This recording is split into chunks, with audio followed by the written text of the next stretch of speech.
l'Agence régionale de biodiversité, sert à fédérer tout ce qui est fait dans le monde associatif et autres à travers la région.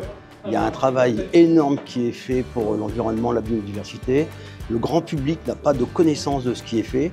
Donc le rôle de la région, c'est de fédérer ça avec une boîte à outils où tout le monde va pouvoir venir collecter les données qui vont y remonter et ce qui est fait sur le terrain. Et c'est surtout aussi pour faire prendre conscience à la population qui n'est pas éduquée en termes d'environnement, en termes de biodiversité, les enjeux qu'il y a pour les générations futures.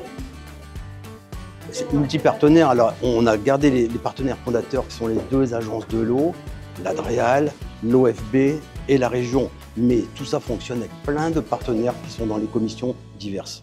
Les ambitions de l'ARB, c'est d'aller vite. Aujourd'hui, c'est d'aller très vite puisqu'on est dans une perte de biodiversité comme jamais. Et avec le réchauffement climatique, la biodiversité est encore plus menacée. On le voit tous les jours sur le terrain, ne serait-ce qu'avec l'érosion des sols, les inondations qu'on vient de connaître dernièrement.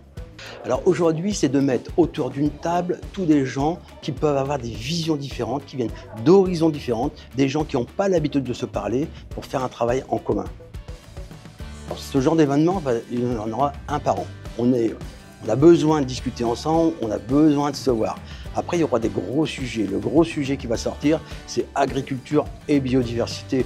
On ne peut pas parler biodiversité en Hauts-de-France sans y mettre les agriculteurs qui détiennent un peu plus de 60% de la surface de la région.